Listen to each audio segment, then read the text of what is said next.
Ok. Então, boa tarde a todos, sejam muito bem-vindos. A gente sempre busca proporcionar uma tarde de oportunidades para atualizar os nossos conhecimentos e também compartilhar experiências. O GIASE, Grupo de Estudos em Análise do Comportamento e Educação da UniOeste, está em sua sexta edição. E nessa sexta edição, então, decidimos realizar encontros online com transmissão ao vivo pelo YouTube. Nessa edição, nós adotamos uma metodologia de discussão de filmes. Os filmes eles deverão ser assistidos previamente para que sejam feitas as discussões nos encontros. Para maiores informações sobre os nossos próximos encontros, vocês podem acompanhar as nossas redes sociais, Instagram e Facebook. Agora vão alguns recados importantes. Para quem está acompanhando o GIASE pela primeira vez, a programação desse oitavo encontro será o debate do filme O Primeiro Mentiroso, sendo discutido como tema central a mentira. Para fazer comentários, é necessário estar logado no YouTube. Os comentários podem ser feitos no decorrer do encontro pelos comentaristas do YouTube. Será disposta uma lista de presença, que inclusive já foi postada no chat. Todos os participantes deverão preencher com seu nome completo. Os participantes receberão um certificado somente no final do projeto, após dezembro de 2024. Lembrando que a carga horária é proporcional ao número de encontros dos participantes, que no caso de participação de todos os encontros, completará então 60 horas. Bom, gostaríamos de dar boas-vindas a todos e a fazer a apresentação. Hoje nós temos, então, como convidado o professor Gilberto Milho de Voz Ganga, que é professor associado do Departamento de Engenharia de Produção da Universidade Federal de São Carlos, a UFSCar. Ele possui mestrado e doutorado em Engenharia de Produção pela Escola de Engenharias de São Carlos, da Universidade de São Paulo, a USP. Nossa também coordenadora do GEAS é a professora Maria Esther Rodrigues. A professora Maria Esther é doutora em Educação, Psicologia da Educação, possui mestrado na área e atualmente professora da graduação do curso de Pedagogia e pós-graduação no mestrado em Educação na Universidade Estadual do Oeste do Paraná, a UniOeste. Gostaria, então, de apresentar os outros membros do GEAS. Por favor, meninas, quem estiver presente, puder se apresentar. Olá, boa tarde. Meu nome é Emily, eu sou psicóloga, sou orientando mestrado em educação pela professora Marista Rodrigues. Sejam todos bem-vindos, que tenhamos uma tarde bastante produtiva. Olá, boa tarde. Eu sou a Gabriele, eu sou pedagoga e eu sou mestranda e orientando da professora Marista Rodrigues.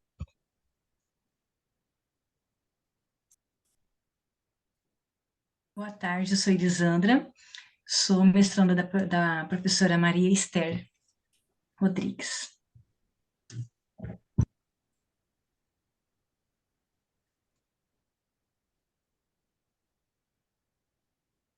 Não A temos mais... Paula tá aí? Paula.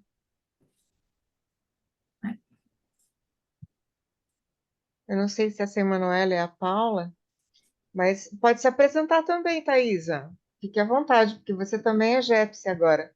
Jepsi Jace. Olá, boa tarde. É minha primeira vez aqui. Eu sou a Thaisa, eu sou orientanda da professora Maria Esther, né, no programa de estágio de pós-doutorado. Eu sou psicóloga e também sou pedagoga.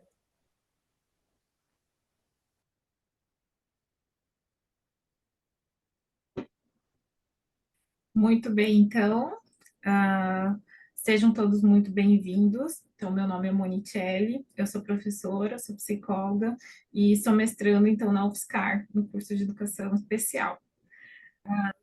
Bom, então, nós vamos começar as discussões sobre o filme, com a palavra, então, o professor Gilberto, pode ficar à vontade.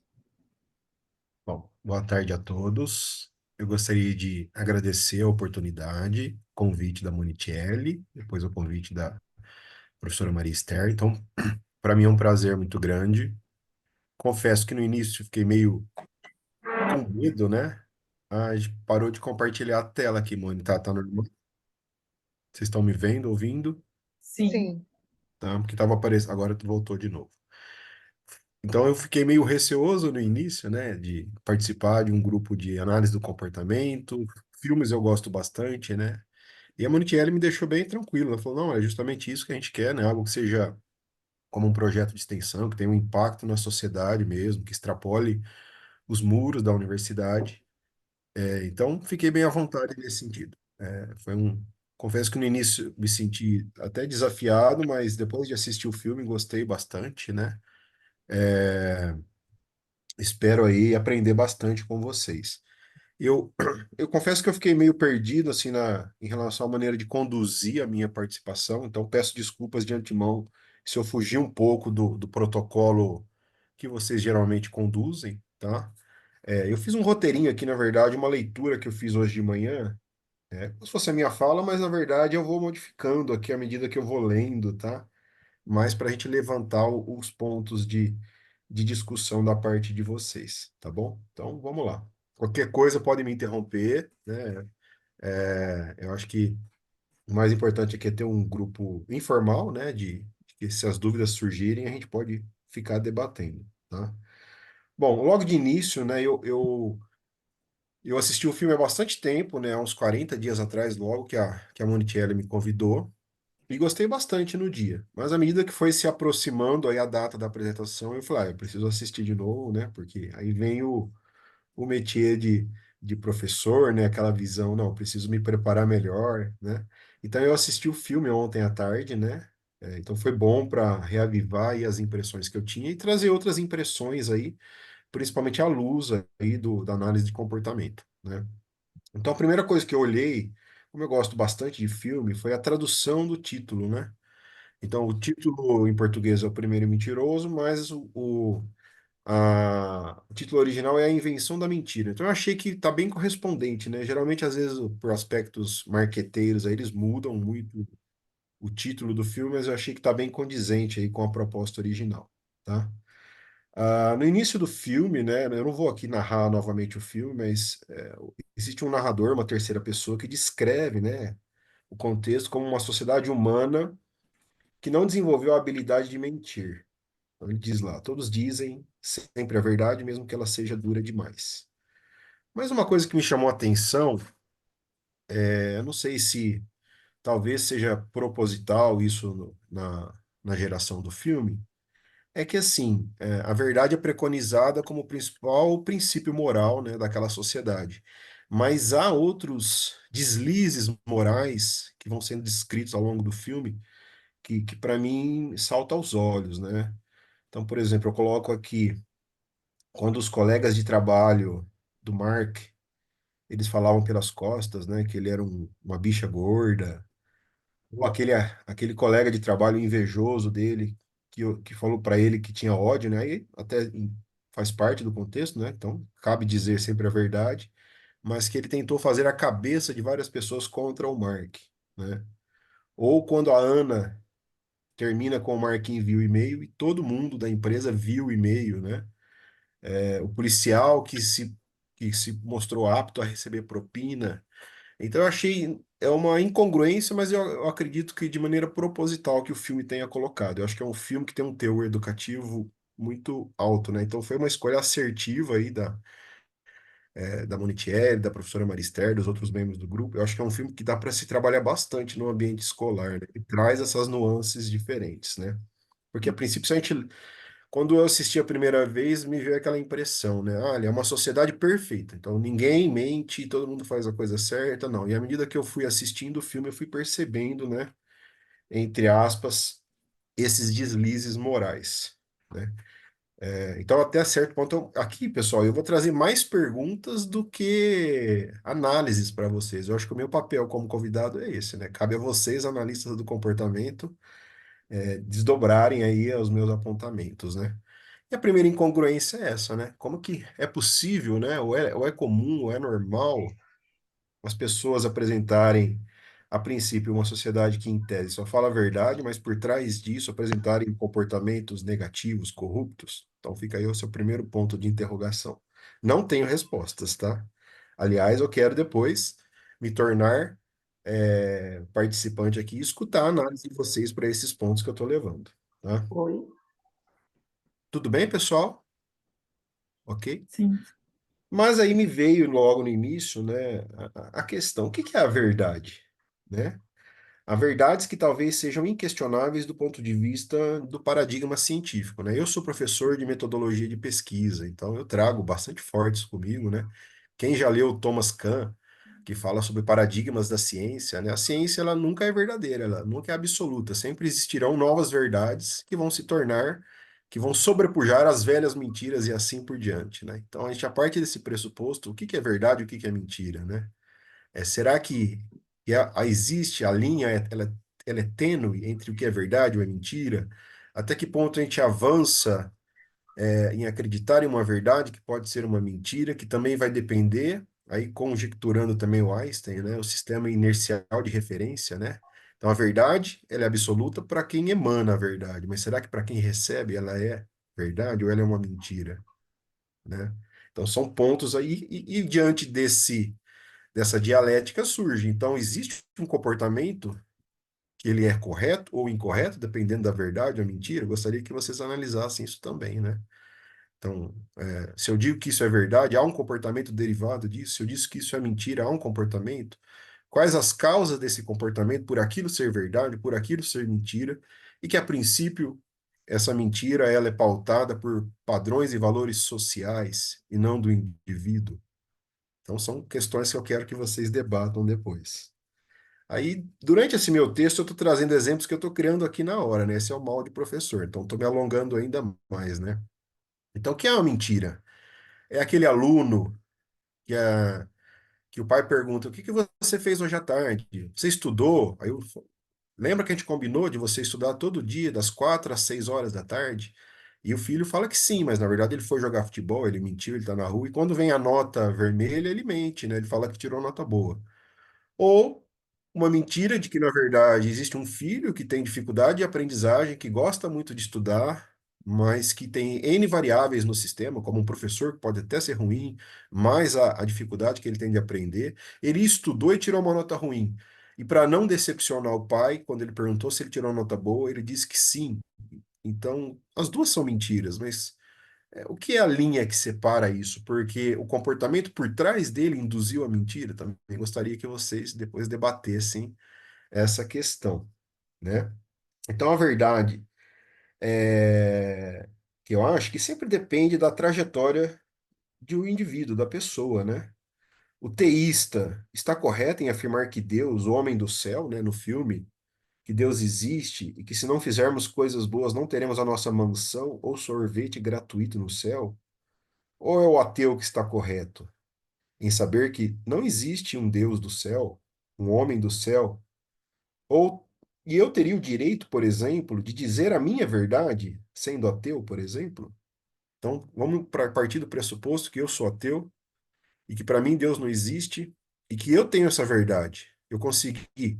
É justo eu tirar essa verdade das pessoas que têm Deus como a base da sua vida? Então, será que às vezes a mentira ela não pode, a mentira não, ou o desconhecimento, ou a omissão da verdade, esse é outro aspecto que eu trago daqui a pouco, né? Ela não pode proteger as pessoas dessa realidade nua e crua que elas vivem?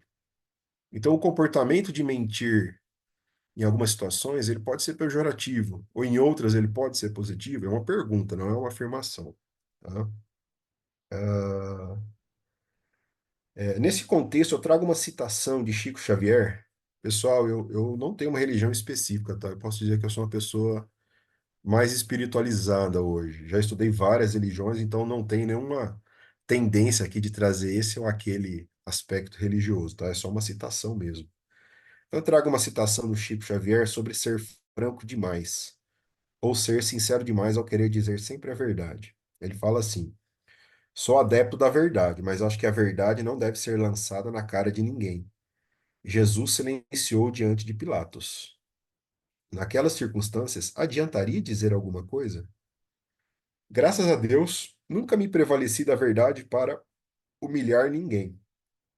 Talvez essa seja a verdade do filme, né? São verdades que às vezes humilham as pessoas, que castigam. Essa é a verdade que às vezes eu, pelo menos, me questionei muito no filme. Vale a pena ser franco demais? Eu já conhecia essa citação do Chico e confesso que tento sempre segui-la, né? Deus não age assim. A verdade só deve ser dita quando possa servir de alavanca para reerguer quem se encontra no chão. Eu fugiria de quem só tivesse verdades para me dizer. Talvez Chico não conseguisse viver naquela sociedade, né, do filme. A gente enlouquece. Deus não nos violenta. A razão nunca está de um lado só. E aí eu trago essa questão da relatividade da verdade e da mentira. As pessoas que se orgulham de ser francas demais estão escondendo de si mesmas a sua própria realidade. E aí essa é uma perspectiva que eu trago também. Quando a gente mente para o terceiro ou a gente mente para a gente mesmo? E qual é a fragilidade interna que a gente tem que faz a gente acreditar nas nossas verdades, nas nossas mentiras que a gente cria para a gente mesmo? Também são perguntas difíceis que eu trago para vocês. Para mim está sendo fácil participar dessa dinâmica, porque as respostas serão mais difíceis da parte de vocês, tá bom? Então, assim, viria dessa praxis a necessidade da invenção da mentira, que é o título do filme. Trago mais perguntas que respostas, né? Mentir é um ato moral positivo para proteger alguém que está em um momento de sofrimento ou fragilizado? E aí a Monicelli pediu para eu trazer situações do meu dia a dia. Então, por exemplo, eu tenho uma tia-avó que é uma verdadeira quase mãe para mim também. Ela está em processo de demência. E eu tive um tio, a gente perdeu um tio durante a pandemia, e até hoje, a gente perdeu de Covid, e até hoje a gente não contou a verdade para ela. A gente não sabe como ela reagiria, mas a gente preferiu omitir a morte do nosso tio para ela. Então, quando às vezes ela pergunta, a gente vai lá, fala com ela pelo telefone, faz uma voz um pouco diferente, fala que é ele que está com saudade, e ela fica feliz. Então, essa é a verdade que eu falei há poucos parágrafos atrás, né? Em eu sendo ateu e uma pessoa que é muito fervorosa em termos da sua religião, eu não tenho o direito de tirar essa felicidade de alguém. São dilemas, né? Então, eu acho que verdades e mentiras são sempre dilemas a serem questionados por nós mesmos, né? Qual a diferença entre omitir a verdade e mentir? É conveniente, em vez de dizer a verdade, usar parábolas mais amenas e que dê esperança às pessoas? Isso é feito muito no filme, principalmente naquele momento do amigo dele, do vizinho que queria se suicidar, né? Então, eu trago uma situação do meu dia a dia como pesquisador para contextualizar algumas das questões endereçadas acima. Eu tive um aluno de doutorado, há algum tempo, que escrevia muito mal, mas muito mal mesmo, assim. O texto dele apresentava erros grotescos de gramática, de sintaxe, de coordenação entre orações, algo extremamente inapropriado para um aluno de doutorado. Durante o início da orientação, então eu oriento muito engenheiro, viu, gente? É difícil, tá? Durante o início da orientação, eu, ao ler e corrigir os textos dele, dizia em nossas conversas: Fulano, o quanto que você lê fora do seu tema de doutorado? E aí eu tentava levar exemplos meus. Olha, eu gosto muito de ler. Em casa eu nunca leio nada de engenharia de produção. Eu quero ler sobre literatura, eu quero assistir um filme, eu quero assistir um desenho animado. O que que você faz do seu ambiente? Então eu tentava, assim, dissuadir ele indiretamente para saber se ele lia, se ele gostava de ler ou não, né? Que se ele fazia apontamentos, resumos, né? Eu tentei influenciar de alguma forma, mas assim, de uma maneira muito sutil, né? Essa competência que ele deveria desenvolver e não teve efeito algum. E aí, assim, esse processo foi continuando, foi ficando cada vez mais difícil. Aí um dia, nas minhas reflexões como docente, como orientador, como educador, eu falei, eu acho que eu tenho que chegar junto nele. E aí esperei um desses momentos e marquei uma reunião individual, né? E falei, olha, desculpa ser franco com você, mas eu ainda fui super ameno, né? Você tem muita dificuldade para escrever. Eu não falei de maneira grosseira, eu falei, olha, você escreve mal. Não, não. Falei de maneira mais sensível que eu pude. Então é importante, e na vida nada se desenvolve se a gente não se dedicar. Então tem que ter uma habilidade, uma perseverança. Ninguém sai escrevendo bem da noite para o dia. Então você tem que começar, você tem que ler. Então fui de novo aí pelas beiradas, né? E confesso que também não adiantou nada. E aí, esse aluno iniciou a pandemia, E ele começou a apresentar um comportamento, inclusive do Paraná. Ele começou a apresentar um comportamento muito peculiar e eu e o co-orientador dele ficamos muito apreensivos. E ele um dia se abriu com a gente que ele estava tendo ideações suicidas, né? Sozinho aqui em São Carlos. E aí eu procurei ajuda na UFSCar, eu mandei um e-mail para uma professora da psicologia, ela me indicou uma psicóloga que fazia mestrado com ela, cognitivo comportamental, e consegui que ela fizesse um preço bem acessível para um aluno de pós-graduação, né? Falei que se for o caso até eu ajudava a pagar, enfim.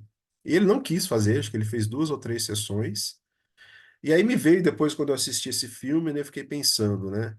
Infelizmente, eu já até conversei com a Monicelli sobre isso, a UFSCar tem muitas tentativas de suicídio. Só o ano passado foram 32. Então, esse é um tema, infelizmente, recorrente aqui dentro da universidade. Aí, quando eu assisti o filme, eu fiquei pensando, poxa vida, apesar de simples, aquela reunião que eu fiz, enfiando o dedo na ferida dele, dizendo que ele tinha dificuldade para escrever, pudesse ser um disparador de, dessa ideação suicídia. Se naquele momento ele tivesse mais fragilizado, vai saber o que que ele poderia ter feito. Então, aí vem a questão de novo, né? A gente tem um desafio aí, como vocês, como terapeutas, né? Vocês são especialistas nisso, né?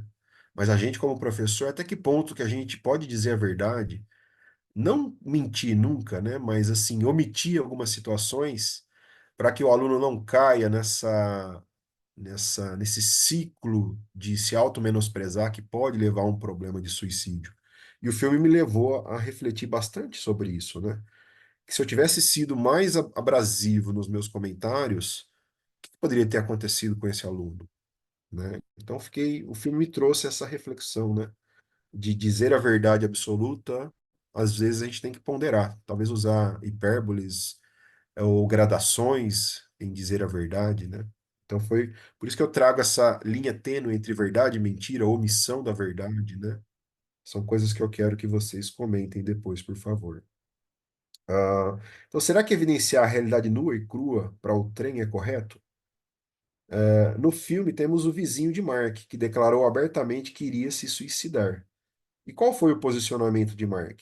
Ele reforçou que o vizinho era uma pessoa querida, de valor, e que uma hora acharia uma companheira para dividir a vida. Ele não mentiu e tampouco disse a verdade, mas usou de sua sensibilidade humana para trazer palavras de conforto ao vizinho, que a princípio desistiu do suicídio. Neste contexto, trago uma citação de Freud. É impossível enfrentar a realidade o tempo todo sem um mecanismo de fuga. Aí vai a minha pergunta para vocês, aí, terapeutas, pedagogas, educadoras, psicólogas, analistas do comportamento, né? A mentira é um mecanismo de fuga. O uso de droga é um mecanismo de fuga. A omissão da verdade é um mecanismo de fuga. A religião é um mecanismo de fuga, né? Fiquei pensando em todos esses aspectos. Mark, no filme, usou a mentira como um golpe de misericórdia para salvar vidas e dar esperança às pessoas. Então, quando ele falou que ele conversava com o homem do céu, para eles não existiam, que as pessoas ficavam aterrorizadas depois que morressem, que iam para o limbo, para uma escuridão, e ele disse que havia esperança, né? Que era um lugar bonito, que havia uma mansão, que lá existiria o sorvete que você quisesse, desde que você tivesse um bom comportamento, né? Então o filme também faz uma paródia aí a Moisés, né? As tábuas, as leis codificadas por Deus, né? No caso, as tampas de pizza codificadas pelo homem do céu, né? Então, assim, eu pergunto, a mentira em algumas situações pode modular o comportamento das pessoas para uma perspectiva positiva? Mas será que essa mentira, no curto prazo, talvez ela resida efeito, né? Mas e se essa mentira ela for conduzida a médio e longo prazo? Como o próprio ditado diz, a mentira tem pernas curtas. E quando a pessoa ela se der conta de que ela vive numa realidade diferente daquela mentira que ela viveu a vida inteira, esse processo não pode ser mais traumático ainda? Também gostaria que vocês refletissem sobre a perspectiva da análise do comportamento. Estão anotando aí? Ou a longo prazo, né? Então, eu trago mais esse ponto de reflexão. Já estou terminando, viu, gente? Mas, assim, para mim, o Viu, ponto. Gilberto? Ah, Você vai ter que, quem vai ter que anotar e quem vai ter que fazer essas perguntas de novo, acho que vai ter que ser você mesmo, porque eu já desisti aqui. mas é mais de maneira geral mesmo. É Aham, tranquilo, tá? tá.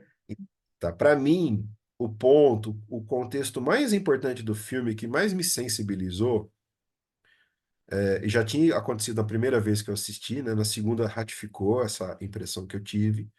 Foi quando o Mark e a Ana, quando eles estavam sentados no banco do parque, eles conversavam sobre enxergar as pessoas além das características físicas, né? De só ser bonito, mas de ter aparência, de ter essência e não aparência, né? E aí eu me lembro que a Ana, ela já gostava muito do Mark. Eu acho que ela já sabia que ela amava ele, mas ela não aceitava se casar com ele por conta do seu pensamento de seletividade genética. Ela não queria ter filhos gordinhos e de narizes arrebitados. Mas no diálogo entre os dois, ela diz a Mark: é uma pena que ser rico e famoso não mude a sua genética. E aí ela olha para ele meio assim: é possível isso? Né? Como ele era o detentor da verdade, o homem que conversava com o homem do céu, ele poderia ter dito que sim e poderia ter enganado ela e casado, que era o sonho dele, né? Mas ele refletiu e falou: olha, mesmo sendo o maior sonho da minha vida, eu não quero construir uma vida a partir de uma mentira. E essa mentira um dia viria à tona, né? Talvez eles tivessem sim filhos gordinhos de narizes arrebitados, mas não há previsibilidade que geneticamente isso ocorresse. Poderia ter um filho de nariz esguio e um filho magro e assim por diante, né? Mas então para mim esse ponto foi muito bonito, né? Ele disse que sim, né? Mas ele reflete quando você diz, não, nossos filhos seriam gordinhos, nariz arrebitado, mas ele diz que não, né? Que não seria possível mudar, né? O ponto principal para mim foi que ele percebeu que, apesar do poder de realizar o sonho de sua vida, que era se casar com Ana, não seria verdadeiro, porque seria construído a partir de uma mentira, o que eu acabei de dizer. Então, o poder de escolher o bem, foi o ponto mais brilhante do filme para mim. Mas isso também me remete à questão, né? O que é o bem, o que é o mal, o que é a verdade ou o que é mentira? Que para mim isso é sempre relativo, né? Então, às vezes a gente tem sim uma mentira que a gente consegue denotar ela como uma mentira verdadeira, como foi aquele exemplo que eu disse de que o aluno que mente para o pai, ou o esposo ou a esposa que mente para o marido, que trai. Isso é uma mentira, mentira mesmo. Mas existem mentiras que às vezes são omissões ou abstrações de uma verdade, de uma mentira absoluta, para que o outro não sofra. E assim eu venho terminando a minha participação.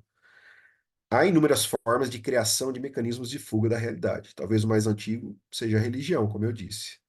As tábuas de Moisés, que no filme são as tampas de pizza escritas por Mark e reveladas pelo Homem do Céu, trazem aspectos morais de como se comportar em sociedade.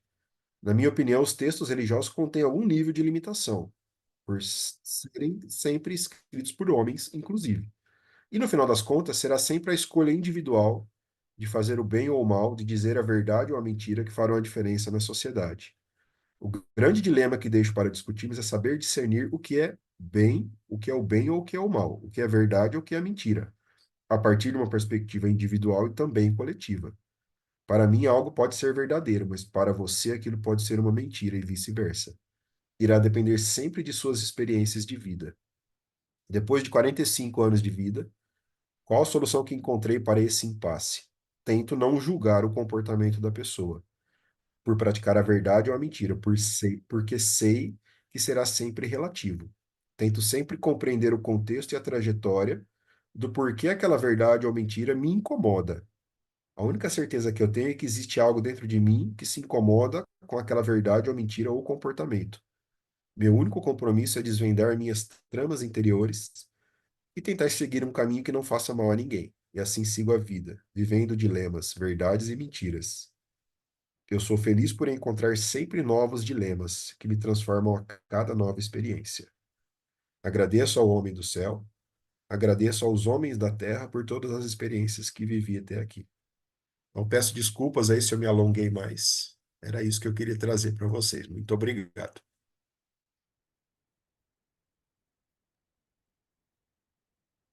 Passo a batuta. Hum. Muito bem, então. Então, damos continuidade agora com a coordenadora, professora Maria Esther. Por favor, com você a palavra.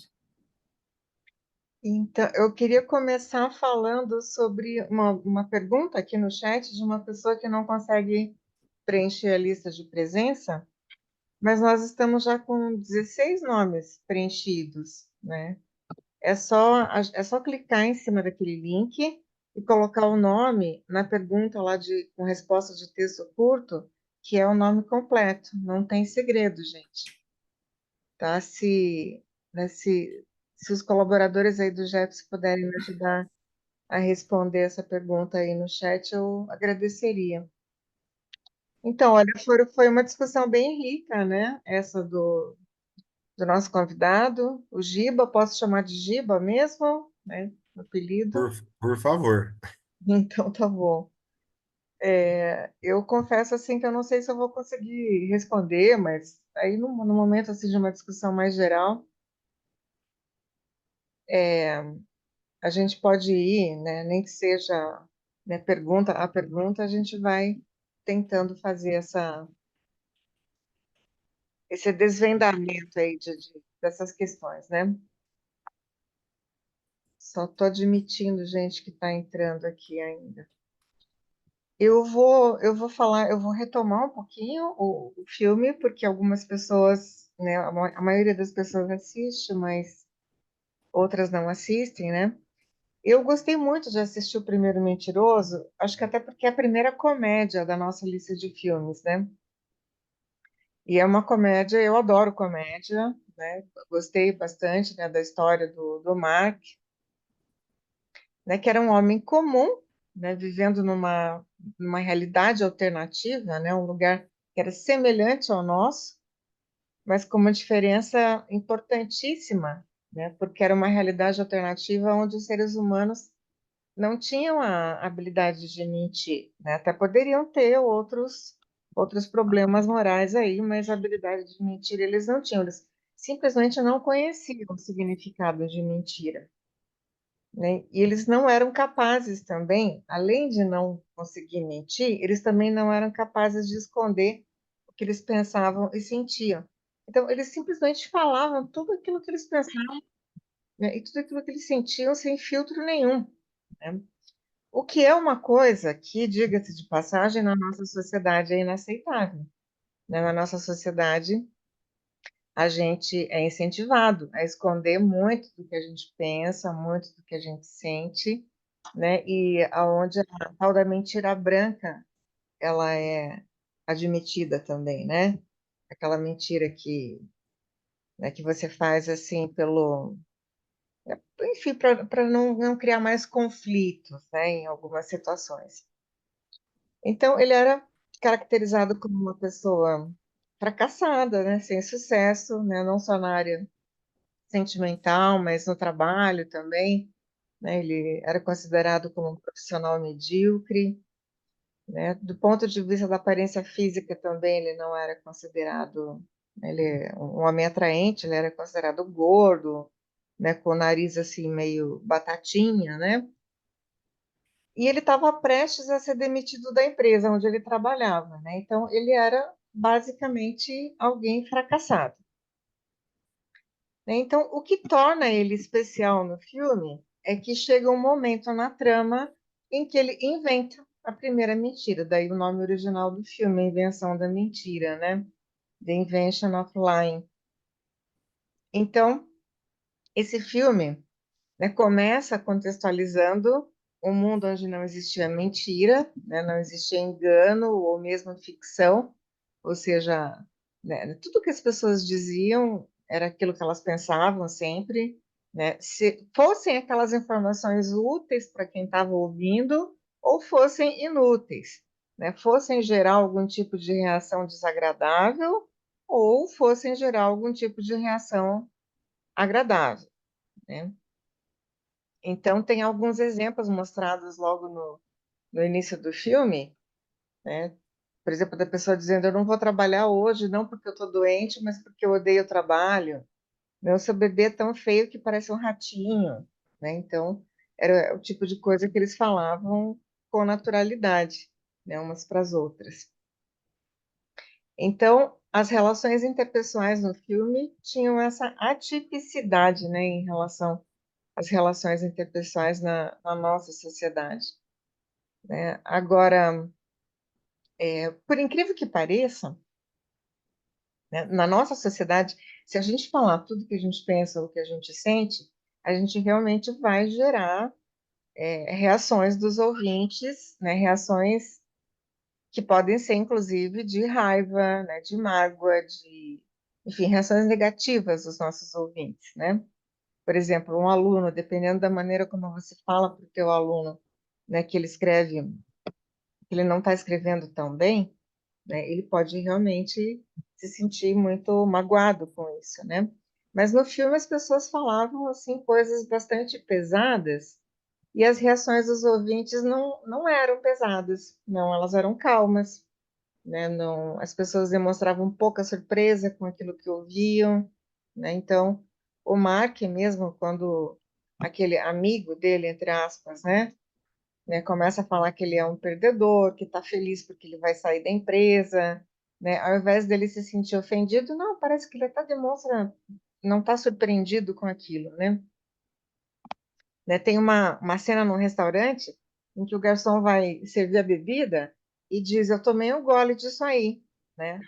Mas o comentário não gerou nenhum tipo de repulsa ou de reprovação na pessoa que estava sendo servida e o jantar prosseguiu normalmente, né? Então, como é uma comédia romântica, né, vai ter o mocinho, vai ter a mocinha, né? Então, tinha a Ana, além do Mark, né? O Mark tinha um interesse amoroso pela Ana. A Ana, ao contrário do Mark, é bonita, é bem-sucedida profissionalmente e parece ter aceitado o encontro com o Mark só para atender o pedido de um amigo que os dois tinham em comum. Mas assim que eles se encontram, né, ela já disse, né, que não acha ele atraente, que ficou decepcionada em vê-lo, que só aceitou o encontro porque tinha medo de passar o resto da vida sozinha, né? Então eles vão num restaurante, conversam um sobre o outro. E tem um momento no jantar em que até o garçom diz para o Mark que a Ana é muita areia para o caminhão dele, né? Então, isso resume todo o impasse, né, da trama que se desenvolve ao longo do filme, né?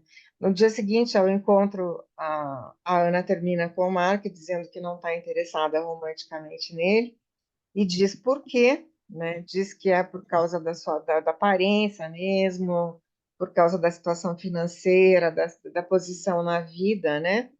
E dizendo que não pretende vê-lo novamente. A produtora de filmes em que o Mark trabalha é uma produtora de filmes, né, que não escreve filmes de ficção. Por quê? Porque nesse mundo alternativo não existia ficção, assim como não existia mentira, também não existia ficção. Então, os filmes eram só narrações de fatos históricos. E o Mark é considerado o roteirista de menor sucesso da produtora, né? Então, a secretária avisa que ele provavelmente vai ser despedido, né? E aproveita para dizer que sempre detestou trabalhar com ele. Né? Um colega de trabalho e rival profissional dele também entra em cena dizendo que também sempre odiou o Mark, que considera ele um perdedor, né? Mas que ao mesmo tempo se sente ameaçado porque sente que tem alguma coisa no Mark que ele não entende, que isso incomoda, né? Então tem um momento em que o Mark, né, ele está numa situação extremamente aversiva, ou seja, ele fracassou no encontro romântico, ele perdeu o emprego, né, ficou consciente da visão negativa que as pessoas tinham sobre ele, as pessoas à volta dele, a secretária, o colega de trabalho, né?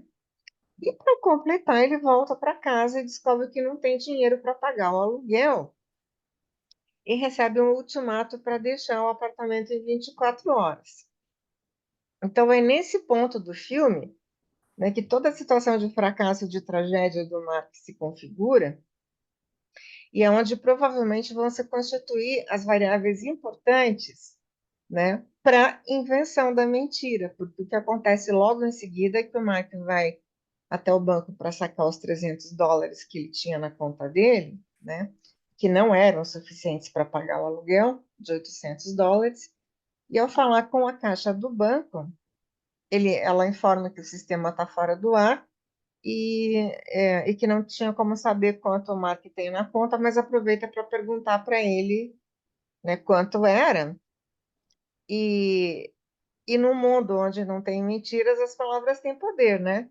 Então ela perguntou para o Mark quanto ele tinha na conta e ele não teve dúvidas, né? Ele teve uma espécie de insight, né? Ele percebeu que ele poderia fazer uma coisa que nenhuma outra pessoa já tinha feito e inventou a primeira mentira, né?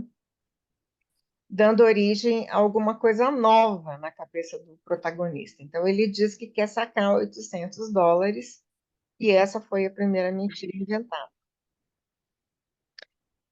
Logo em seguida, o sistema do banco volta ao ar, a funcionária observa que só tem $300 na conta dele, mas como ela desconhece o significado da mentira, ela admite que tem um erro no sistema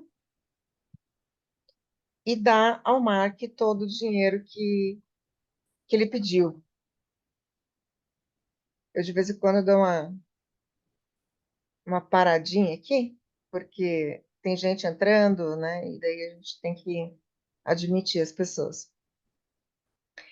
Então, ele não consegue dar um nome para o que ele fez, né? Uma coisa interessante de ser observada é que o termo mentira não é usado no filme, em nenhum momento, só na narração, né? No filme, o termo mentira não é usado, né? Mas ele fica muito entusiasmado, né? O Mark fica muito entusiasmado com o que ele acabou de inventar, né? Que seria a mentira. Ou seja, ele descobriu que ele pode falar coisas que são verdade, né, mas que ele também pode falar coisas que não são verdade. E mais, ele descobriu que essas coisas que ele fala, né, têm controle sobre as outras pessoas, exercem controle sobre as outras pessoas. Então, é como se ele tivesse adquirido um poder, um poder, quase como se ele fosse uma espécie de super-herói, né, que de repente descobriu, né, um poder recém-adquirido. Daí ele vai num bar, começa a testar as mentiras nos amigos, começa a falar absurdos e os amigos acreditam.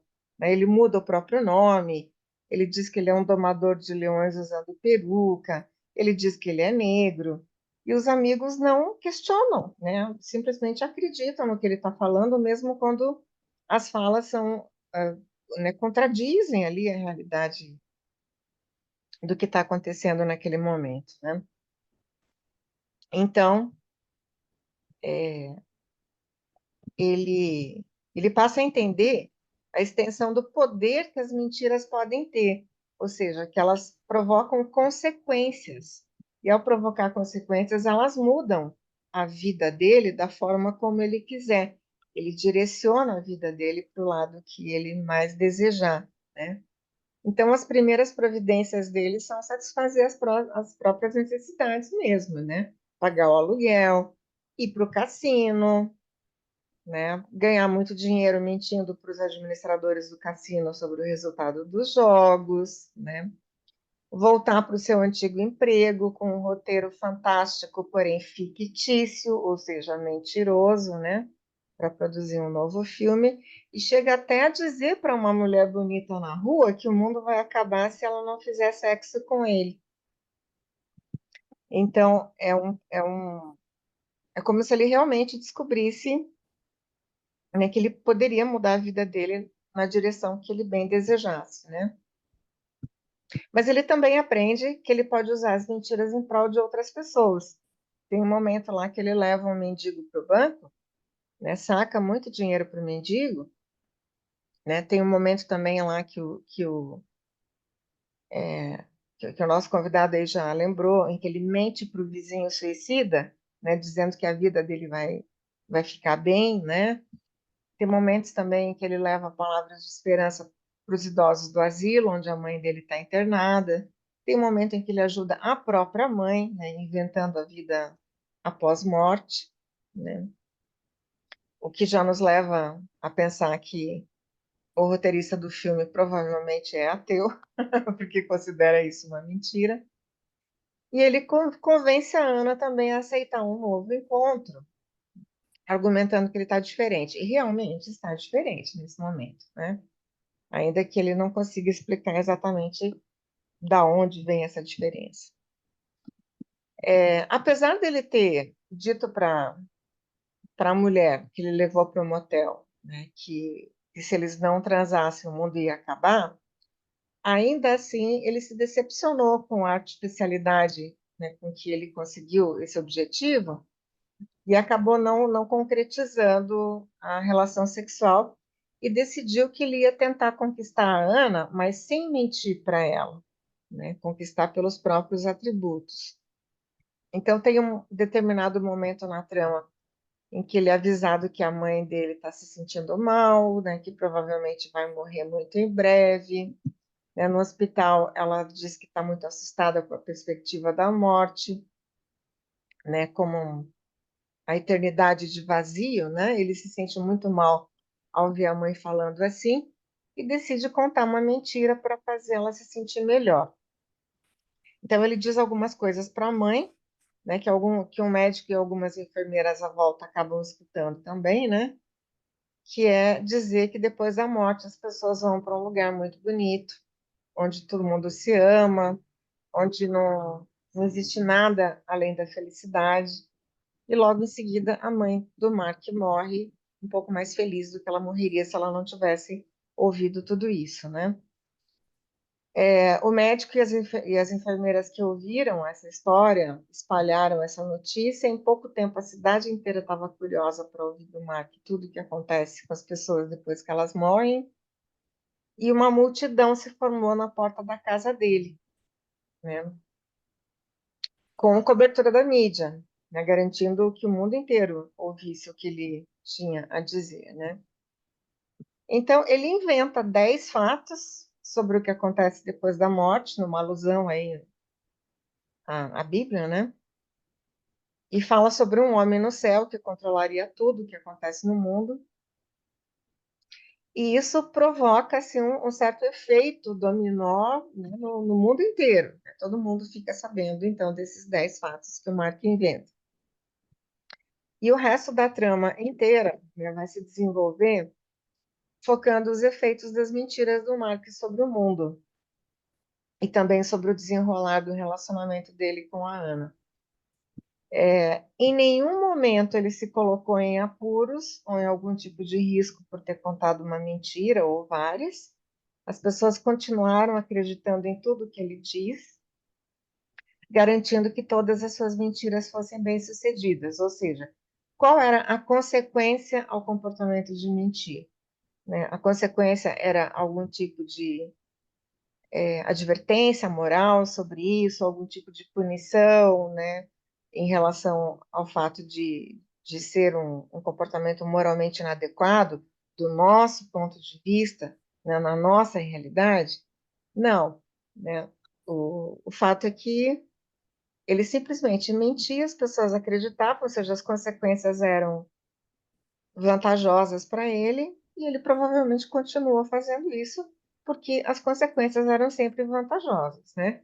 Ou seja, as mentiras dele eram sempre bem-sucedidas. Então, isso reforça o comportamento de mentir, né? Quando você reforça o comportamento de mentir e reforça qualquer outro tipo de comportamento. Quando você faz uma coisa que é bem-sucedida, né? Onde você não tem nenhum conflito moral e nenhum tipo de punição, a tendência é você continuar fazendo isso, né? Então, o comportamento de mentir, ele pode ser analisado sob o ponto de vista de qualquer outro comportamento, ou seja, um fenômeno comportamental, né, que pode ser analisado exatamente da mesma maneira como a gente analisaria qualquer outro fenômeno comportamental, ou seja, através de análises funcionais, né, e também de literatura científica sobre a mentira. Mas eu não vou me alongar muito aqui sobre a literatura científica sobre a mentira, a não ser que vocês queiram que eu faça isso, né? Para poder dar uma oportunidade para outras pessoas falarem também, senão eu fico aqui falando durante muito tempo e quem tem interesse em se manifestar acaba ficando sem a oportunidade, né?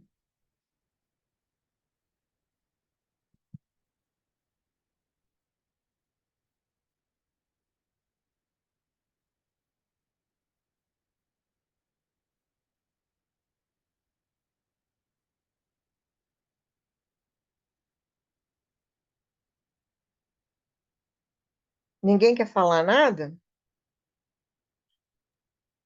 Eu tenho uma Alguma coisa dúvida, professora. pode falar.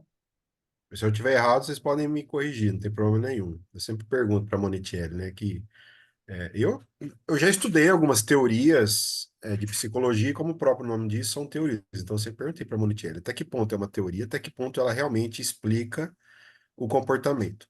Então, Uhum. vocês vão predizer o comportamento a partir de teorias. As mentiras também são teorias ou é algo fundamentado empiricamente? Nossa, essa é uma pergunta bem complicada. Eu acho que uma teoria ela pode não descrever muito bem a realidade, né? E quando ela não descreve muito bem a realidade, ela deixa de existir como teoria, ela se extingue, né? Que é o que acontece aí na teoria das revoluções científicas do Thomas Kuhn, né? Ou seja, você só tem uma teoria científica a partir do momento em que ela tem uma organicidade, a partir do momento em que ela consegue ter sucesso em explicar determinados fenômenos. E a partir do momento em que ela não tem mais sucesso em explicar os fenômenos que ela pretende explicar, ela deixa de ser uma teoria científica. Eu não sei se ela passa a ser uma mentira, mas ela deixa de ser uma teoria científica. É a maneira como eu vejo. Até tem um outro filme, que eu não vou fugir muito do assunto, não, mas que talvez seja um excelente filme para vocês trazerem aqui, é o Experimento de Milgram, que é o pai dos experimentos da psicologia, né? Não sei se vocês conhecem esse filme. Da psicologia social, né? Nossa, é um filme fantástico. E a base do filme é sobre uma mentira, né? Que era que ele convidava as pessoas para. Eu não vou contar, senão perde a graça do filme, né? Mas que ele convidava as pessoas para participar de um experimento, mas a base do experimento era uma mentira. E quando elas ficavam sabendo a verdade, elas ficavam pé da vida. E aí ele é destroçado pela sociedade civil e científica da época, né? Por isso que eu Sim. perguntei da mentira, né? Uhum. Sim. Uhum. É, aí a gente já está falando de embuste, né? Porque daí é uma coisa que a pessoa faz. Dentro dessa realidade alternativa do filme, as coisas têm um significado completamente diferente, né? Agora, para a gente discutir a mentira dentro da nossa realidade, aí as coisas são muito diferenciadas, né? Porque a mentira na nossa sociedade, ela tanto pode ser bem-sucedida como ela pode não ser, né? E no caso dela não ser, haverão consequências, porém, ao invés de serem consequências positivas, como no caso do Mark, serão consequências aversivas, né? A pessoa ela vai ser advertida, né, pelos amigos, pela igreja, né, pelas instituições jurídicas, né? Ela vai, dependendo do tipo de mentira, se for uma fraude, por exemplo, né, que vai de encontro com as leis, né? Então, a gente tem algumas agências aí na nossa sociedade que condenam a mentira e que fazem desenvolver um sentimento de humilhação, um sentimento de vergonha, né? Um sentimento de mal-estar no sujeito ao mentir, né? Pelo menos na maioria das pessoas, né? A não ser que a pessoa tenha tido uma história de vida em que ela tenha sido muito bem sucedida em mentir. Aí, nesse caso, ela não vai desenvolver esses sentimentos de culpa, de vergonha e de mal-estar ao fazer isso, né? Então, existem No pessoas caso, e pessoas. Oi? no caso, assim, a gente está falando de mentira da parte de adultos, que, entre aspas, existe uma punição da sociedade, né? Que nem mesmo que seja uma punição moral, né? Olha, aquela pessoa é uma mentirosa, não confia nela, cuidado com ela, né? Mas é a questão de crianças que mentem, trazendo para o lado da educação de vocês. Eu vou contar um fato aqui, pessoal meu, poucas pessoas sabem que é bem no núcleo duro. E hoje eu não tenho vergonha de dizer, porque quando eu era criança, existia uma moça que cuidava a mim de uma irmã minha, e ela me espancava, mas batia muito mesmo. E Nossa. ela virava para mim, para essa irmã minha, e falava assim: olha, minha mãe era professora, trabalhava o dia inteiro, meu pai era caminhoneiro, vivia viajando. Então ela dormia com a gente, assim, Aí ela falava, se você contar para sua mãe, eu vou te bater 10 vezes mais do que eu te bati hoje. E Nossa. assim, engraçado que eu e a minha irmã, as minhas irmãs, eu tenho mais 3 irmãs, a gente só contou isso para os meus pais depois que a gente era adolescente. Eu acho que aquilo ali criou um trauma tão grande na nossa cabeça que a gente virou uma verdade, assim, uma mentira. A gente mentia para minha mãe e para meu pai, que a minha mãe perguntava, como ela trata vocês quando eu não tô aqui? Não, minha mãe perguntava, ela bate em vocês? Não, não bate. Então, assim, eu menti como criança porque eu temia que ela fizesse algo maior ainda comigo, né? Então, Uhum. por isso que eu falo que às vezes a mentira ela não é só um lado negativo, né? Às vezes a pessoa está mentindo para ela mesma, para se proteger. Como que vocês analisam esse ponto de vista de uma criança, por exemplo? A criança que sofre bullying na escola e não conta para os pais. O pai pergunta: como é que está na escola? Tem algum coleguinha que judia de vocês? A criança não. Por quê? Porque ela teme uma retaliação ainda maior daquele ser que pratica o bullying. Queria que vocês comentassem um pouquinho também. Eu adoro É filme. uma pergunta fácil de responder do ponto de vista da análise do comportamento. Se alguém do grupo quiser responder, né, para não Posso, ficar só professora? eu falando, diga. É, quando a gente fala sobre a análise do comportamento, é sempre a gente prega pela questão científica, Gilberto. Então, assim, costume de chamar de. Então, pensando, por exemplo, no Skinner, ou aquilo que a professora mesmo disse antes, verdade ou mentira, tudo é uma questão de um comportamento, como qualquer outro, como, por exemplo, comer, como, por exemplo, você comentou sobre bater, e tudo tem uma função. E trazendo dentro da perspectiva, então, a função ou função do comportamento tem a questão de, vai ter uma atenção, vai ser uma fuga, uma esquiva, vai ter um reforçamento positivo, vai ter um reforçador negativo, enfim, tudo aquilo que motiva a manter aquele determinado comportamento. Então, quando você perguntou antes, como que funcionaria a questão da teoria? Uma teoria. Para nós, tudo tem que ser cientificamente comprovado.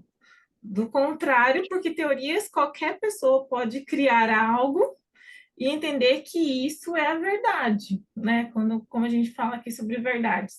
E de tanto falar, tem gente que acredita e de fato, para ela isso se torna uma verdade. Então, aquilo que você disse antes, aquilo que é verdade para um outro, para mim, é diferente da verdade do outro. Porque para nós é comportamento, tem uma função aquilo lá. Então, é isso que a gente vai analisar, a função daquele determinado comportamento. Então, quando você fala a respeito disso, é exatamente isso. Quando você perguntar, mas o que mantém uma criança a dizer algo? Ou propriamente, vou trazer agora a questão até os animais.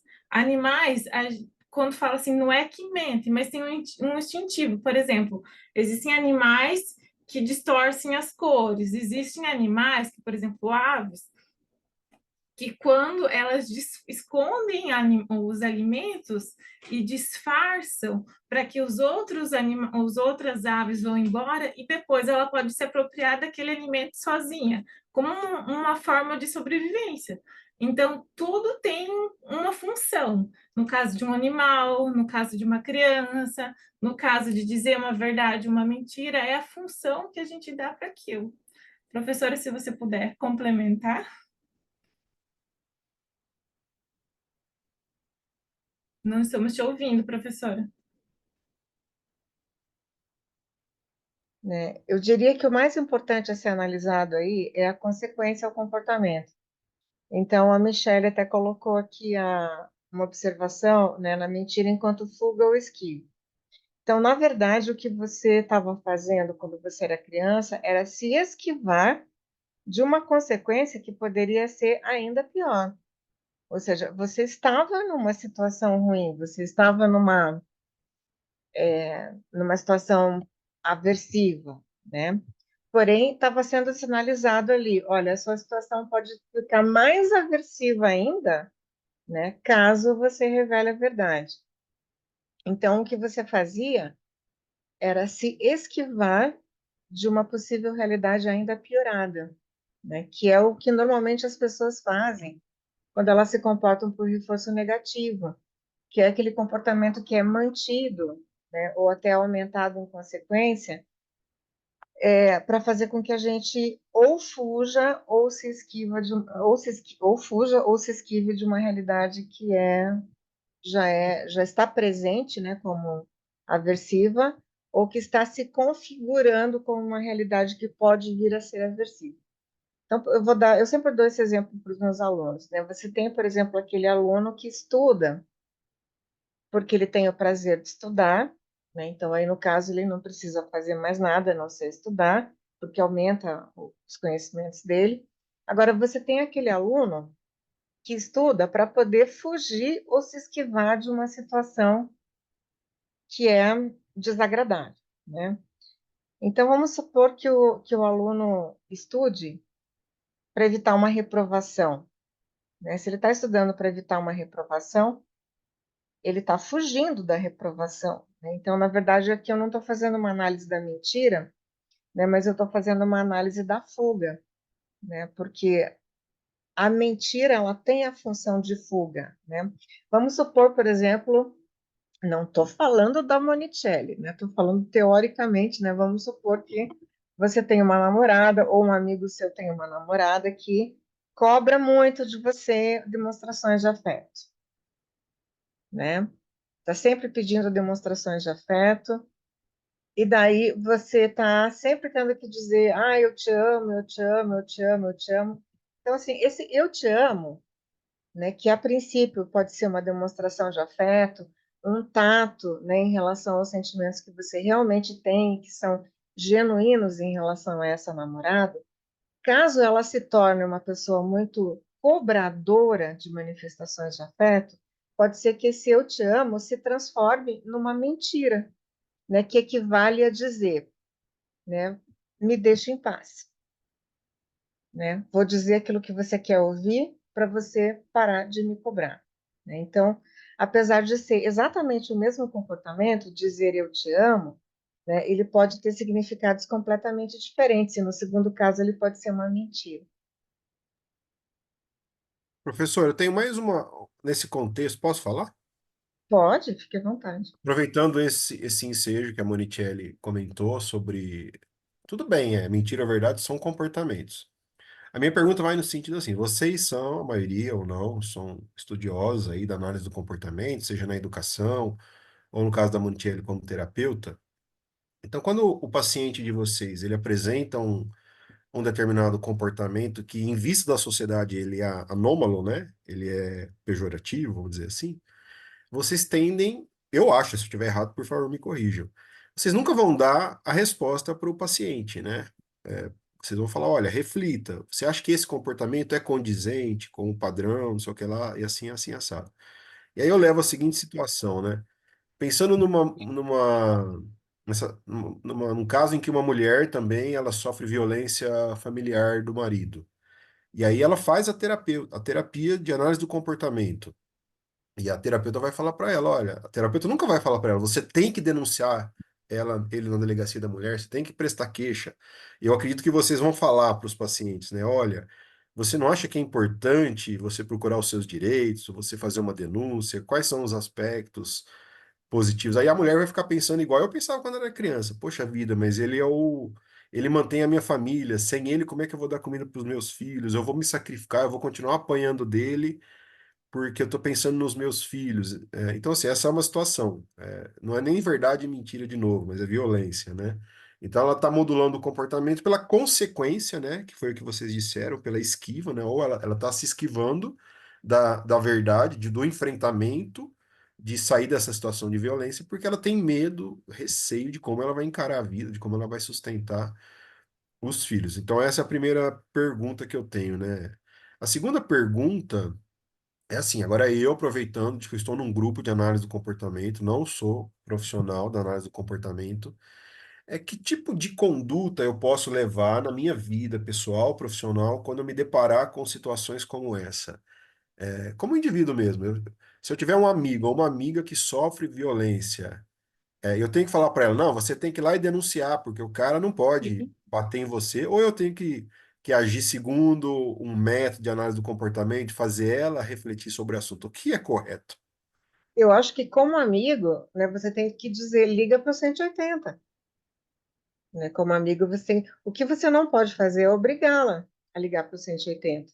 Agora, dar a opção, né, e dizer que existe um canal de ajuda, eu acho que essa seria a sua obrigação como amigo. E o terapeuta, da mesma forma, né? O terapeuta ele tem que dar todas as opções possíveis de ação, fazer com que o indivíduo reflita sobre todas as opções possíveis de ação, inclusive dizendo que existe um canal chamado, né, com o número de 180, que serve para receber denúncia de violência doméstica, né? E deixar a cargo do paciente a decisão sobre o que ele vai fazer, né? Mas eu acho que a pessoa ela tem que ter, né, caso ela não tenha consciência de que existem mecanismos de ajuda, eu acho que é responsabilidade dos amigos e é responsabilidade do terapeuta deixar bem claro, né, que existem esses canais e que canais são esses, né? Essa é a minha visão. Se alguém tiver uma visão diferente, né, ou quiser fazer alguma outra observação, fique à vontade.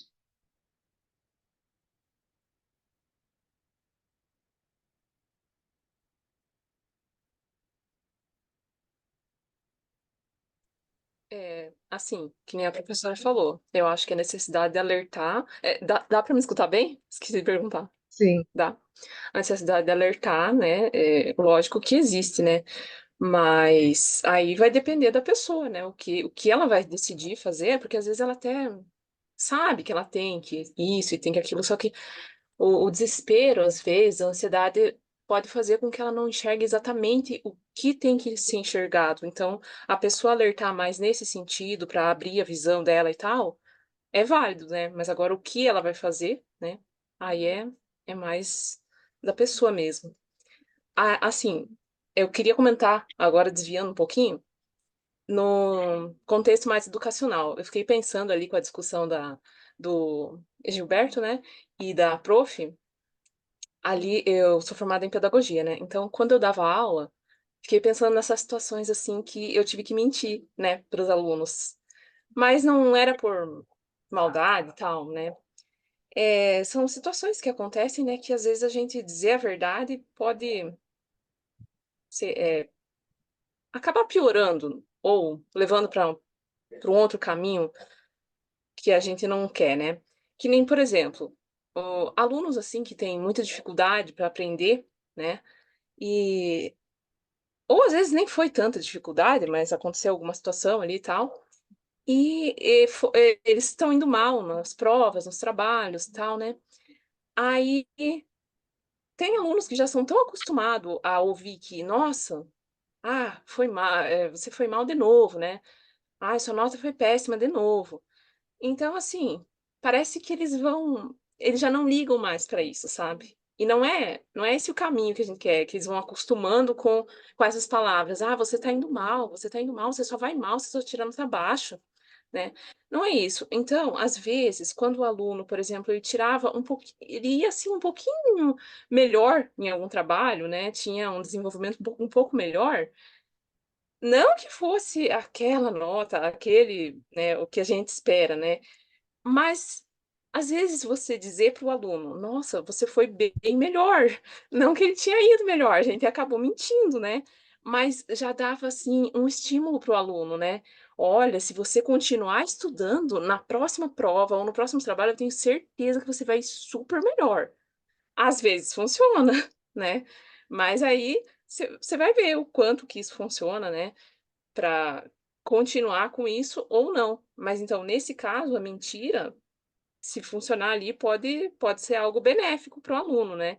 E daí também tinha outras situações que eu fiquei lembrando, que às vezes os alunos vinham, faziam um desenho, né, pra gente, e vinham mostrar pra gente: vamos lá ver qual que é melhor, né". Às vezes tinha uns desenhinhos, assim, que você ficava olhando e: "Meu Deus do céu, só pela misericórdia". E tinha uns desenhos mais bonitinho, né. Mas daí eles perguntavam, assim, com aquela carinha: "Ai, prof, qual que é mais bonito, né?". Você não vai falar para o aluno: "Nossa, esse aqui tá horroroso", né, você não vai falar isso não. Aí você fica ali: "Não, ó, eu amei os 2, gostei muito, tá super legal", você vai falar, eu sempre procurava elogiar alguma característica dos desenhos de cada um, né, às vezes por mais que eu não gostasse do desenho de algum aluno ali, mas você não vai dizer a verdade, né, do que realmente você acha. Então, nesse sentido da educação, pensando como professora, eu tentei lembrar dessas situações em que a mentira, às vezes, ou omissão da verdade, né, pode ser benéfica em algumas situações. Uhum. Era isso que eu No queria caso, comentar. no caso da aprendizagem, a gente enfatizar os avanços, enfatizar os sucessos é fundamental, né? Porque se você pune o aluno, né, se você, né, valoriza tanto a verdade, né, a ponto de ser tão verdadeiro, né, e de magoar profundamente o aluno, né, você está negando a ele a possibilidade de desenvolvimento, porque a gente sabe que a punição tem o poder de diminuir o engajamento nos comportamentos de estudar, ao invés de aumentar o engajamento nos comportamentos de estudar, né? Então, quando você se torna uma pessoa aversiva para o aluno, né, você perde a oportunidade de ser uma pessoa incentivadora, né, de ser uma pessoa que é reforçadora, uma pessoa que tenha condições de fazer com que o aluno progrida, né? Então, a gente não pode, enquanto professor, a gente não pode perder, né, essa propriedade, né, de ser uma pessoa que o aluno admira, que o aluno respeita, que o aluno gosta, né? Quem fala a verdade Exatamente. nua e crua se É. torna uma pessoa aversiva, né? E o professor É. não pode se tornar uma pessoa aversiva. Então, às vezes, por mínimo que seja o que o aluno melhorou ali, você tem que valorizar isso. Você tem que mostrar, olha, você já foi melhor. Talvez, por mais que às vezes não tenha sido tanto, né? Mas não procurar focar só no erro do aluno, Só né? no erro, só no que Porque é isso negativo. vai desestimular demais o aluno. Vai desestimular. Então, às vezes, omitir a verdade pode ser benéfico, né? Uhum. Não mentir, mas omitir a verdade, né? Eu acho que é por aí. Eu entendi a sua preocupação, entendi o que você quis dizer e concordo.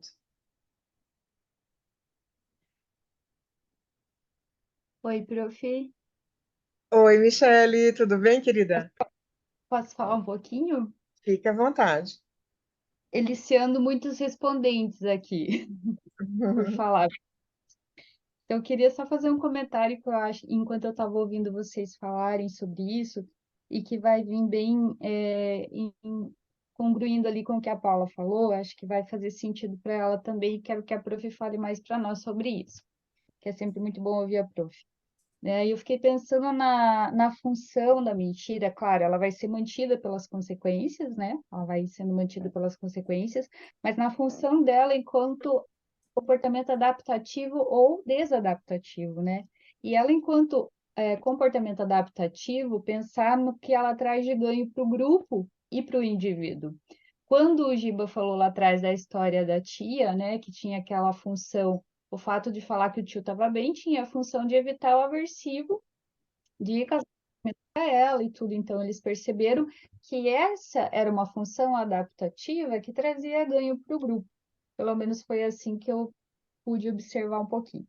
E aí, queria que a prof um pouquinho para nós, né? Claro, a gente tem que pegar toda a questão da cultura, né? O que que significa para aquela cultura, aquele comportamento de falar que o tio morreu ou não, mas enfim, a gente também vai estar nesse caldo, né? Que é o contexto onde a gente se encontra, histórico, sociocultural. Mas principalmente disso, né? De como ela pode ser vista dessa forma, enquanto comportamento que traz, que é adaptativo para o grupo ou desadaptativo. Obrigada. Uhum. Entendi.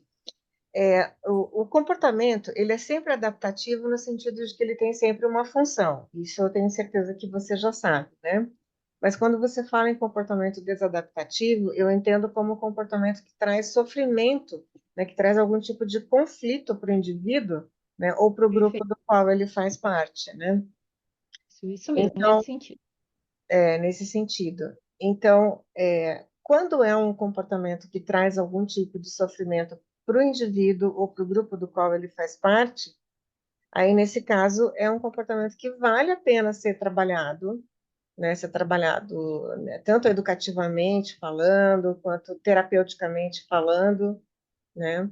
Que é o caso, por exemplo, né? A gente vive, já que eu comecei a dar esse exemplo, eu vou continuar nesse exemplo porque é o que me vem aqui à mente agora, né? Vamos supor, né, o namorado que mente para a namorada dizendo eu te amo, como forma de fuga das cobranças da namorada, né? A gente sabe que a gente vive numa sociedade, né, que cobra dos homens, de maneira geral, né, que eles sejam muito pegadores, né? Que eles sejam muito pegadores, que eles tenham muitas namoradas, né? Mas vamos supor que você tem um rapaz que tem uma namorada da qual ele gosta, né? E, ao mesmo tempo, ele vive imerso numa cultura machista, numa cultura que cobra, né, com que ele tenha relacionamentos com outras mulheres, e ele assume esse padrão, digamos, duplo de conduta, né? Ao mesmo tempo em que ele é um namorado dedicado, né, ele também tem outras namoradas, né? Vamos supor que isso esteja provocando sofrimento nele, né? Esse é um caso legítimo para terapia, para ele ir para terapia, para ele poder refletir, né, sobre qual está sendo a função, né, desses dois tipos de comportamento, né? E para ele refletir também, né, sobre as possíveis consequências, né, da continuação desse comportamento duplo, né? Porque caso ele continue traindo reiteradamente a namorada, consequências advirão, consequências que podem não estar em vigor no momento, né, mas que podem vigorar no futuro próximo, né? A namorada pode descobrir, né? A namorada pode terminar um relacionamento, e pode ser que ele se magoe com isso, né? Pode ser que ele, né, que outras pessoas, né, por exemplo, amigos do casal venham a descobrir, né, e façam algum tipo de admoestação pública em relação a isso, né?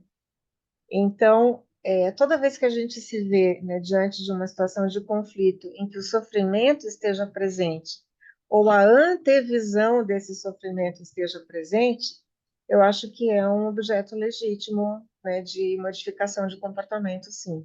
Seja dentro de um contexto educativo, né, seja dentro de um contexto pessoal. Não sei se era isso que você queria saber.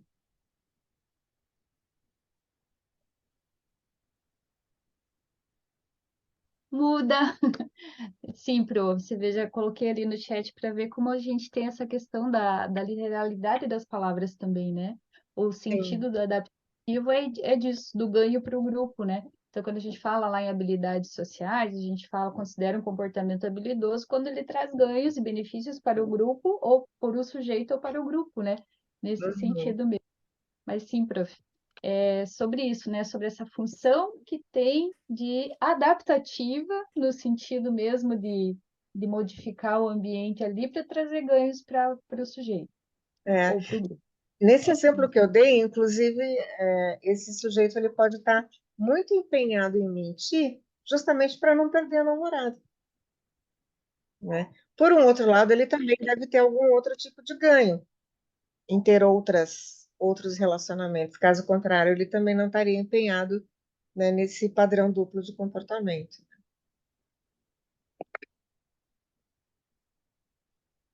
Obrigada, prof. Obrigada pela oportunidade também de falar. Imagina, você é sempre bem-vinda. Faça quantas perguntas você quiser.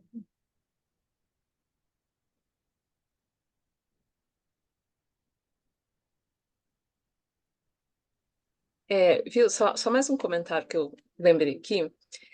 Esse filme, esse assunto, né, da mentira, ele também lembra um outro filme. Não sei, acho que a maioria já deve ter assistido.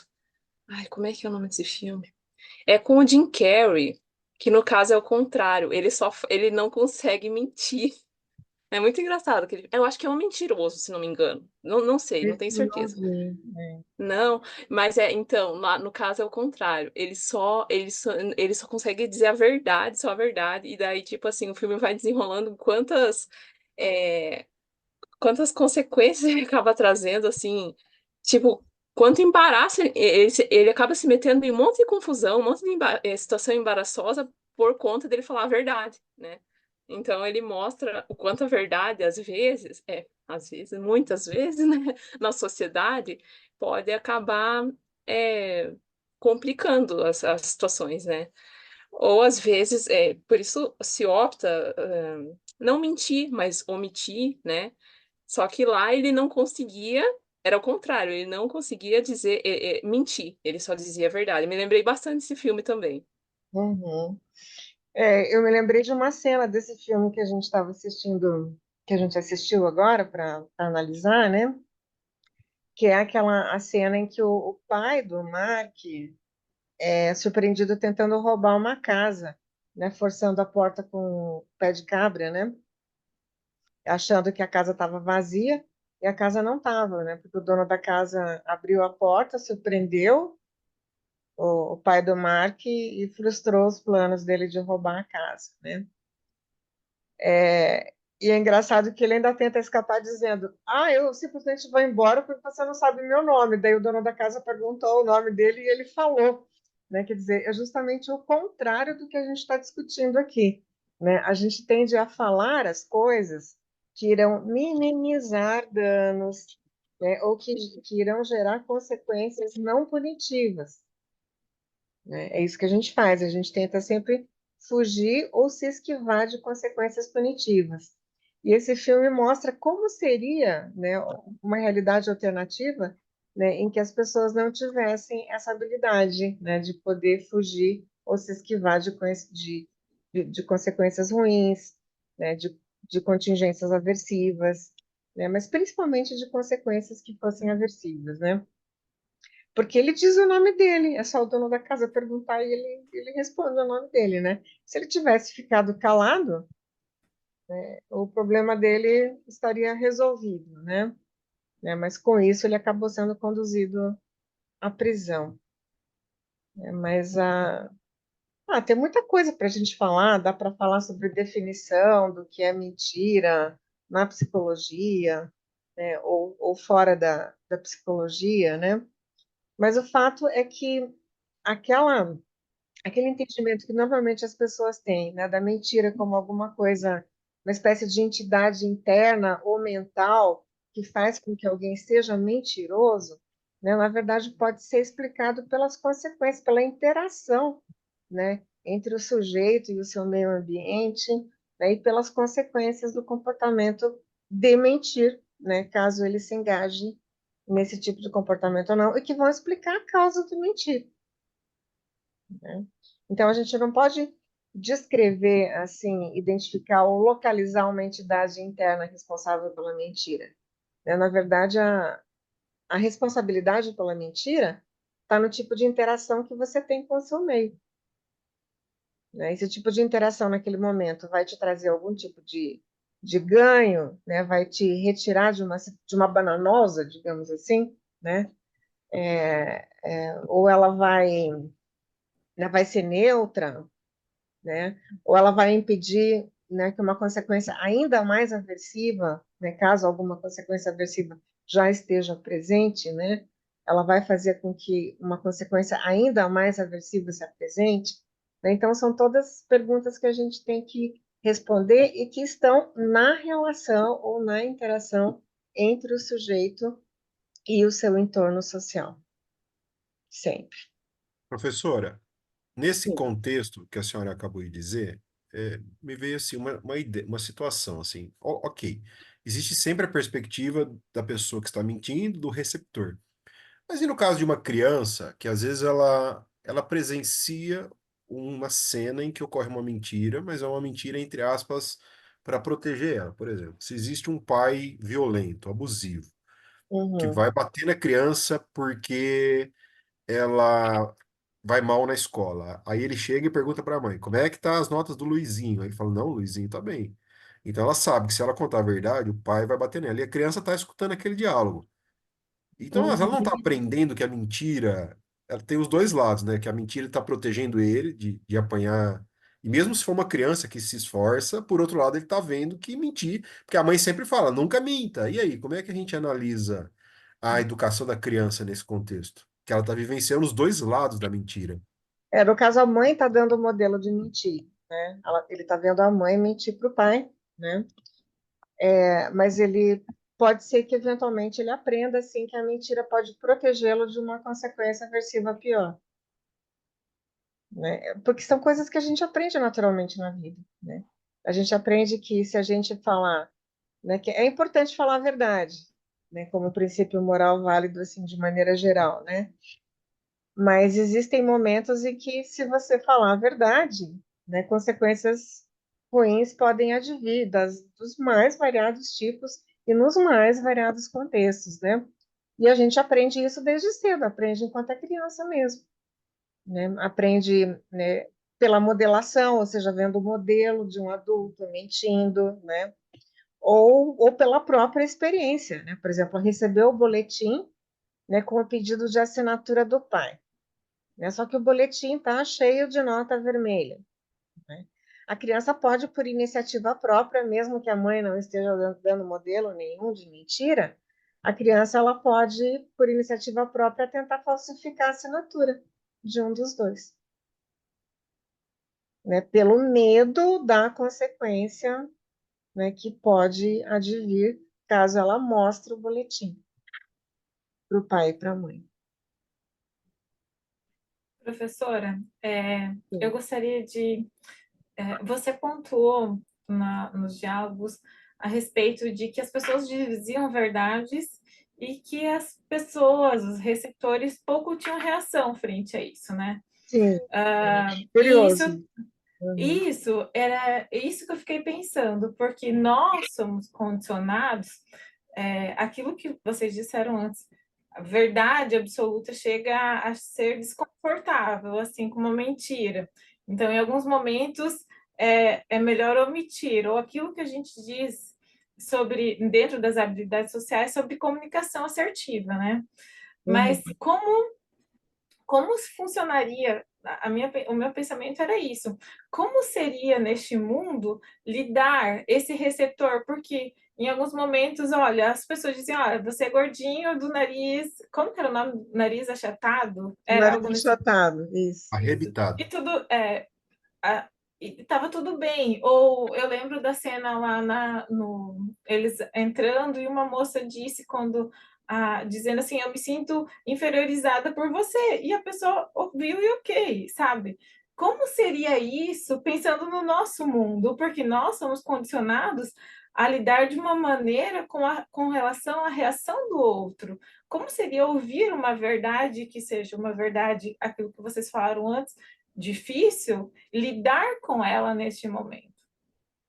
No nosso mundo é inaceitável, né, que você ouça Isso, determinadas coisas, né? é, Quando você pergunta para alguém, quando você pergunta, por exemplo, para o seu namorado ou para o seu marido, eu estou bem antes de sair para um jantar, né? Você não está esperando que ele diga, não, teu vestido está horrível, teu cabelo está despenteado e a tua maquiagem está borrada. Você não quer ouvir isso, né?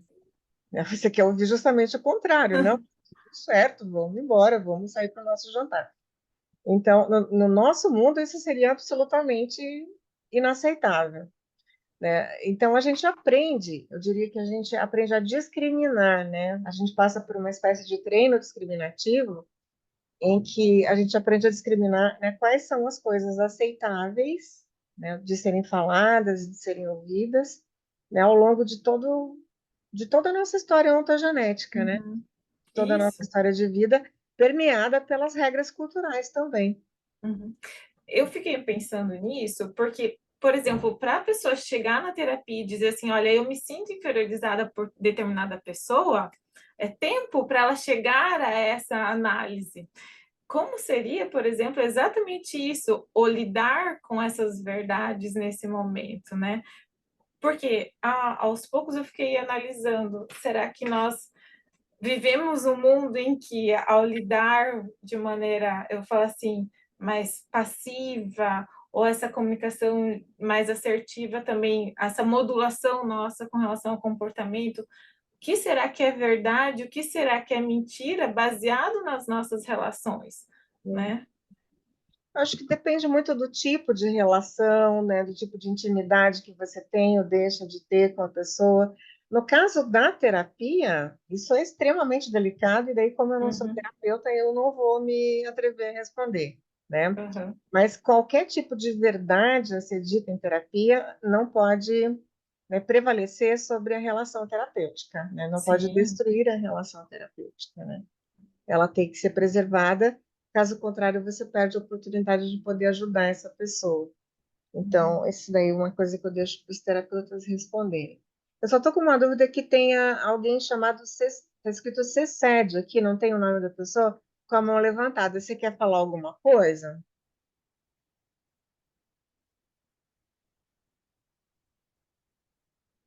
Você Oi, quer se manifestar? professora.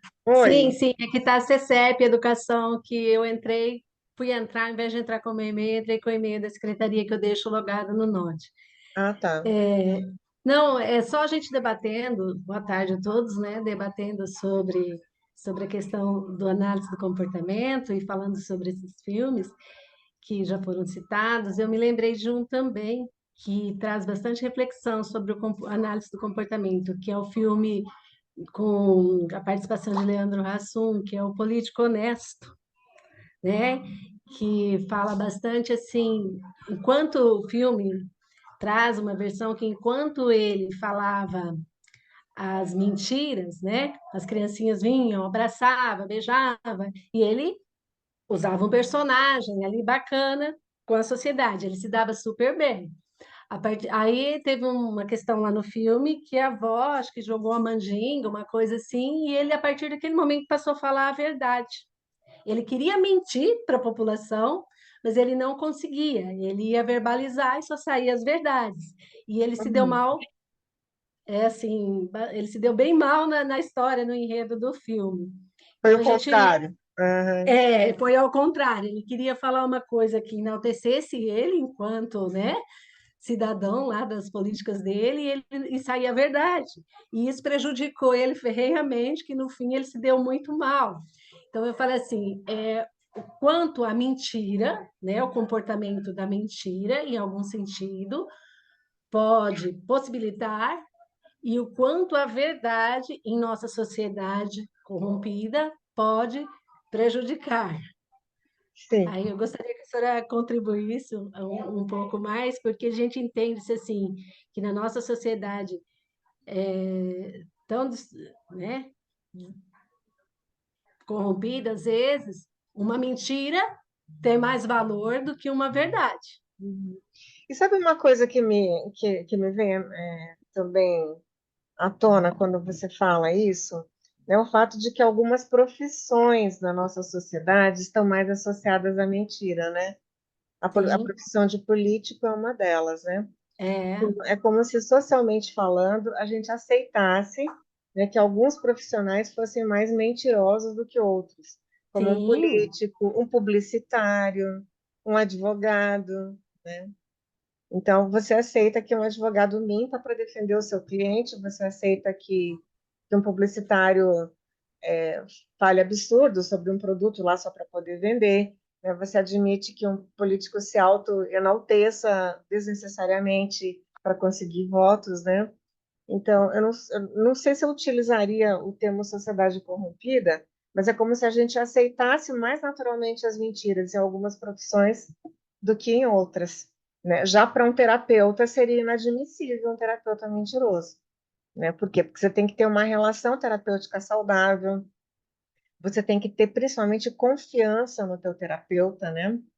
Então tem muito essa questão da confiança na relação médico-paciente, na relação terapeuta-cliente, né? Então, para algumas pessoas esse parece que seria um valor mais natural, né? Mais naturalmente cobrado e essencial, né? E em outras profissões seria alguma coisa a ser relevado, né? é bem assim, o reforço positivo com a mentira, né?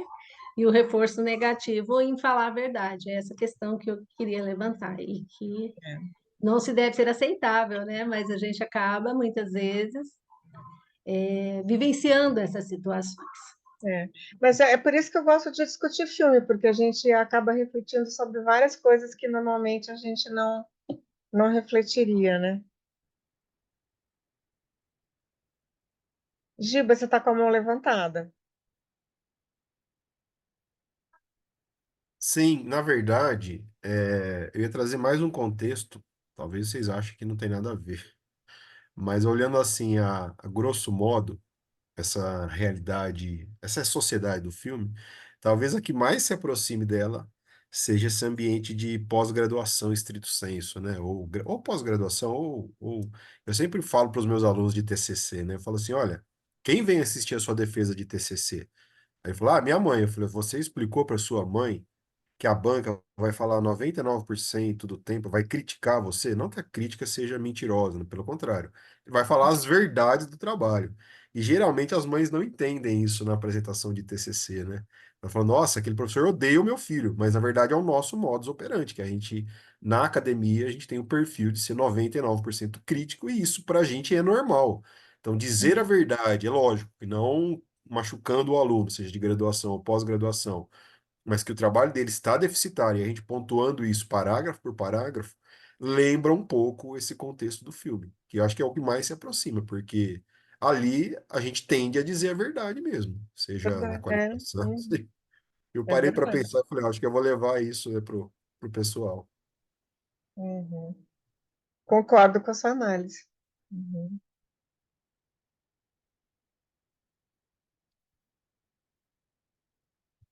Tem um comentário da Thaís aqui, se a Thaisa quiser fazer o comentário aqui no microfone, pode ficar à vontade, Thaís. Não, professor, eu tô aqui ouvindo.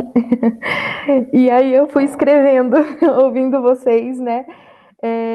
Uma definição mesmo, né? Pelo tudo que já foi contextualizado aqui, em relação, então, né, à mentira, que ela pode ser, né, analisada em várias dimensões ali, né, de acordo com a aba.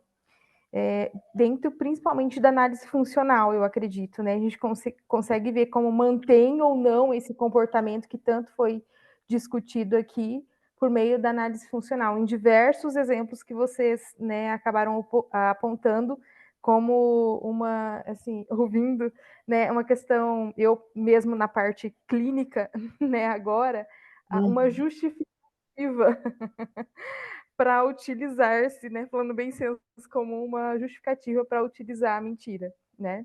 O quanto é verídico ou não. Mas a gente consegue analisar isso de acordo com uma análise funcional, né? Sim. Para ver as consequências disso, né? A Uhum. gente trataria de uma forma um pouco mais técnica, né? Essa justificativa por meio de uma análise funcional. Exatamente. Uhum.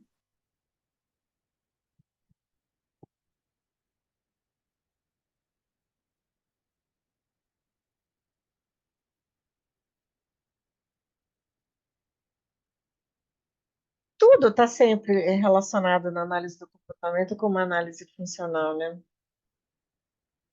Tudo, não tem como a gente fugir disso. Uma coisa que a gente poderia falar também seria sobre a correspondência entre fazer e dizer, né?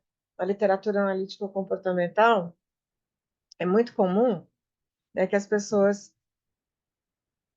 que não são da área, né, elas podem não saber, mas quem quiser procurar um pouco mais sobre mentira na literatura analítica comportamental, pode procurar por correspondência dizer-fazer, né?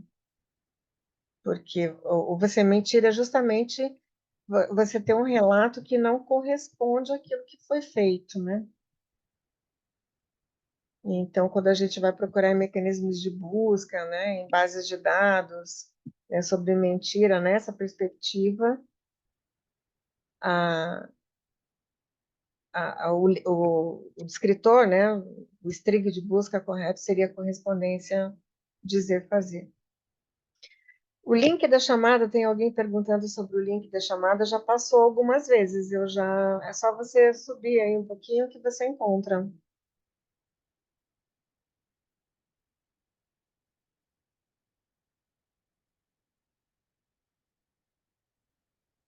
Partimos para as considerações finais, então? Então, você que vê aí, Mônica, você que está mandando na gente hoje. Alguém mais tem alguma pontuação? Gostaria de contribuir?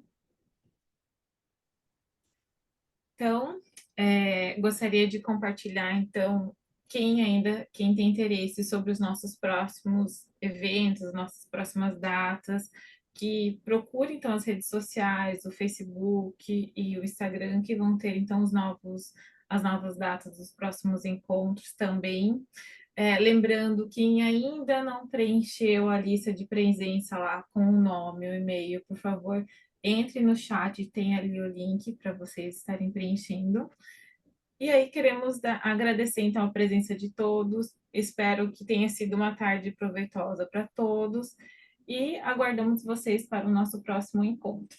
A Obrigada a gente, todos. a gente não vai fazer as considerações finais? Considerações finais, professora? Não vamos fazer? Vamos Ah, mudar hoje, então? Vamos. não, pode dar seguimento, professora. Posso? Sim. Então, uma coisa que eu queria Ah, que vocês refletissem a partir de hoje é o seguinte, né? É o quanto seria chocante, absurdo, né? Um mundo no qual todos fossem capazes de mentir, né? Porque as pessoas iam começar a se ofender umas às outras, assim, sem motivo, né? Iam se colocar em risco, né? Pela incapacidade de conter informações que pudessem prejudicá-las, né? As propagandas de produtos e serviços iam se denegrir, né, ao invés de se autopromover, né? Então, o contraste com o mundo real é bastante evidente, né? Então, o que fica para a gente pensar é que a mentira é um fato comum no nosso dia a dia. Ou seja, as pessoas mentem todos os dias mesmo, né?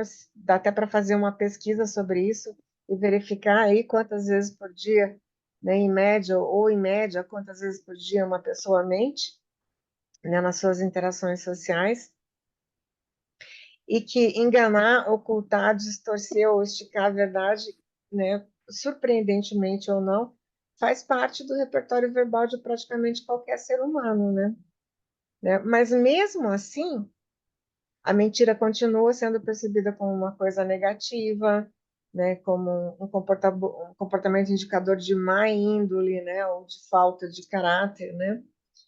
Só que esse entendimento behaviorista radical, o analítico comportamental que a gente mostrou, né, mostra que, né, se é um comportamento que acontece com frequência alta e regular, é porque de alguma maneira foi selecionado e mantido pelo ambiente, ou seja, as consequências estão selecionando e mantendo esse comportamento pelo ambiente, né? E então, ou seja, se um comportamento se perpetua, é porque ele está produzindo consequências úteis, né? Seja no nível cultural, seja no nível ontogenético, seja no nível filogenético, né? Então, parece que mentir, né, tem algum tipo de valor enquanto ferramenta de sobrevivência, né? Porque você pode, né, pelo menos se a gente for pensar no nível filogenético, por exemplo, um animal capaz de emitir falsos sinais, ele é um animal que pode despistar o seu predador, né? Ou então ele pode aumentar a sua chance de acasalar, né, de obter privilégios entre seus membros do grupo, né? Então, à medida que surgem vantagens adaptativas que aumentam as chances de sobrevivência, os traços ligados ao comportamento de mentir, eles são filogeneticamente selecionados e acabam sendo geneticamente transmitidos. Então, será que a gente, filogeneticamente falando, a gente está pronto para mentir por conta da nossa história né, de evolução aí, de seleção natural? Pode ser que sim, né? Então, são essas coisas que eu queria deixar aí para vocês. Não é só uma questão de você evitar problema ou situações embaraçosas, né? Pode ser que, né, tanto na esfera filogenética quanto na esfera individual, né, as pessoas possam se beneficiar de mentiras quando obtêm ganhos que não poderiam obter de outra forma, né? Por exemplo, o Mark não conseguiria se casar com a Ana, né? E ter chances reprodutivas com a Ana se ele não tivesse, de uma certa forma, mentido para ela, né? Apesar que ele mentiu pouco para ela, mas ainda mentiu, né? Chega um momento lá no final do filme que ele acaba revelando as mentiras para a Ana, mas a Ana a esse ponto eu já estava apaixonada, né? Agora a gente vê, né, no dia a dia as pessoas mentindo, né, usando a sua capacidade de mentir a seu favor, né? Ou seja, a gente vive num mundo, né, onde a gente não pode realmente acreditar piamente na palavra de todas as pessoas, porque as pessoas, em geral, mentem mesmo, né? Isso não retira a responsabilidade pessoal, né, das pessoas que fazem isso com más intenções, né, na tentativa de prejudicar outras pessoas, né? Mas o fato é que ninguém está habituado aqui a ouvir comentários excessivamente honestos o tempo todo, né? E, e caso ouvisse, provavelmente se incomodaria com isso, né? Então, um grau de sinceridade muito elevado, né, provavelmente seria um fator, ao invés de benéfico para os relacionamentos interpessoais, seria um fator nocivo para os relacionamentos pessoais, né? Então, parece que algumas mentirinhas, né, elas têm essa função de regular interações interpessoais, modificar algumas impressões, manejar algumas emoções e, por que não dizer, fornecer apoio social também. Pode ser que em diferentes culturas isso seja diferente, né? Para fazer uma análise cultural, a gente teria que se aprofundar mais nisso, analisar como a mentira é tratada em diferentes culturas, né? Mas o fato é que a mentira tanto pode ter resultados proveitosos, como pode ter resultados também bastante nocivos. Enquanto analistas do comportamento, não nos cabe julgar o mentiroso, e sim compreender a mentira, né? Compreender em que momentos a mentira se configura como uma demanda, né?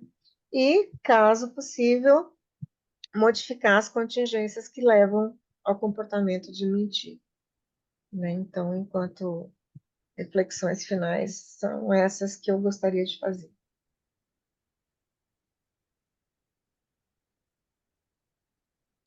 Vamos abrir as câmeras e tirar uma foto? No último encontro não ficou nenhuma foto como registro do nosso encontro.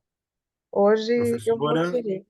professora Marister e Monicelli, gostaria de também finalizar agradecendo mais uma vez o convite de vocês, a oportunidade. Bom, era isso. Ah, a gente que agradece, né? Inclusive, alguém de uma formação diferente torna o nosso encontro de caráter multidisciplinar. Para nós é um ganho excelente, né? Muito obrigada a você. Vamos abrir as câmeras e registrar? Quem puder abrir as câmeras, né? Eu agradeceria muito para a gente poder fazer uma foto do nosso encontro.